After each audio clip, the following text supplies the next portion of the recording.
موسیٰ کو یاد آ گیا. موسیٰ نے کہا جہاں آپ آرام فرما تھے وہیں پہ اس مچھلی نے کودا اور کود کر سمندر میں چلی گئی. موسیٰ نے فرمایا اے یوشع اسی مقام پر تو اس اللہ کے بندے کی ملاقات ہوتی, تم نے یہاں کیوں آیا, وہاں مجھے بتا دیتے. اب موسیٰ نے واپس چلنا شروع کیا. اسی مقام پر پہنچے تو سیدنا خضر علیہ السلام ملے, ملاقات ہوئی. ملاقات کرنے کے بعد خضر سے کہا حضرت میں آپ کی صحبت میں بیٹھنا چاہتا ہوں, آپ سے کچھ سیکھنا چاہتا ہوں, کیونکہ رب العالمین نے فرمایا تھا تم سے زیادہ علم رکھنے والا میرا ایک بندہ ہے جو تمہیں وہاں ملے گا جس کا نام خضر ہے. اب موسیٰ علیہ السلام نے اصرار کیا. خضر نے واپس جواب میں کہا تم صبر نہیں کر پاؤ گے, یا یہ کہو تم برداشت نہیں کر پاؤ گے. موسیٰ نے کہا نہ میں صبر کروں گا. کہا اچھا دیکھ لینا میں جو کچھ کروں میرے ہاتھ سے زبان سے جو کچھ ہو جائے تمہیں سوال کرنے کی اجازت. موسیٰ نے کہا ٹھیک ہے میں سوال نہیں کروں گا. خضر علیہ السلام نے کشتی پکڑ لی اور کشتی میں سوار ہوئے. آپ کے ساتھ موسیٰ یوشع سارے سوار ہیں, چل رہے ہیں, سمندر میں تیر رہے ہیں.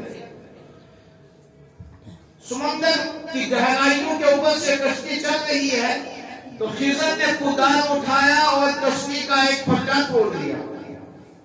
موسیٰ کو برداشت نہیں ہوا. موسیٰ علیہ السلام نے فوراً سوال کیا اے خضر تم نے یہ تو کیا کر دیا, فقیر کی کشتی ہے, بے سہارا ہے, غریب ہے, اس کی کشتی آپ نے توڑ دی اور کشتی ٹوٹنے کی وجہ سے نیچے سے پانی آئے گا, ڈوب سکتی ہے, آپ نے یہ کیا کر دیا. خضر نے کہا اے موسیٰ میں نے آپ سے پہلے ہی کہا تھا کہ تم صبر نہیں کر پاؤ گے, تم سوالات کرو گے, آپ نے مجھ سے معاہدہ کیا تھا. موسیٰ نے فوراً کہا مجھ سے غلطی ہو گئی, بس اب سوال نہیں کروں گا. تھوڑا سا اور آگے چلے, سمندر کے کنارے پہ پہنچے, خشکی میں چلنا شروع کیا. دیکھا ایک نابالغ بچہ کھیل رہا ہے تو خضر آگے بڑھے, نابالغ بچے کو گردن سے پکڑا اور اس کو قتل کر دیا. موسیٰ کو یہ بھی برداشت نہیں ہوا, فوراً سوال کیا کیا کیا آپ نے, یہ نابالغ بچے معصوم بچے کو آپ نے قتل کر دیا, یہ تو ناانصافی ہے.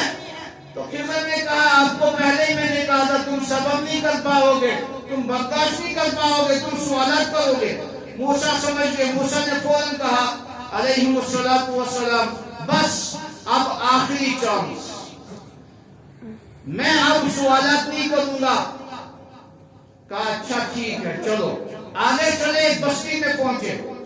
خضر نے بستی والوں سے کہا میرے ساتھ مہمان ہیں, کھانے پینے کا انتظام کرو. بستی والے بخیل تھے, جیسے آج کل کے زمانے میں بخیلوں کی بڑی تعداد ہے. تو ایک دم انہوں نے کہا ہم کھانے پینے کا نظر نہیں کر سکتے. اسی بستی کے ساتھ میں چار دیواری دیوار تھی, لیکن یہ دیوار گرنے والی تھی. تو خضر نے ایک دم اس دیوار کے پاس پہنچ کر دیوار کی نئی تعمیر شروع کر دی, بہترین انداز سے دیوار کی تعمیر کی. تو موسیٰ علیہ السلام کو یہ بھی برداشت نہیں ہوا. موسیٰ نے کہا اے خضر تم نے گرتی ہوئی دیوار کو پھر سے بہتر بنا دیا, اس کی تعمیر کر دی. پہلے ہی ان سے معاہدہ کر لینا چاہیے تھا, چند پیسے آ جاتے, ہم اس کا راشن خرید کر کھانا کھا لیتے.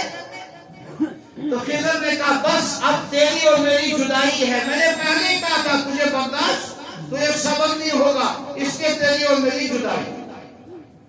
اس کے بعد سیدنا خضر نے اس واقعے کا قصے کا پوری تفصیل بیان کی. کہا جب میں کشتی میں سوار تھا میں نے کدال اٹھایا اور کشتی کے پھٹے کو توڑ دیا.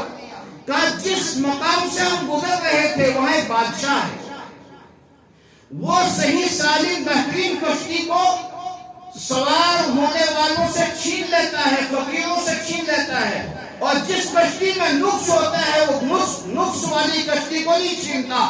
اس کے فقیر کی کشتی تھی تو میں نے کشتی کو تھوڑا سا نقص والا بنا دیا تاکہ اس فقیر کی کشتی کو یہ بادشاہ چھین نہ لے.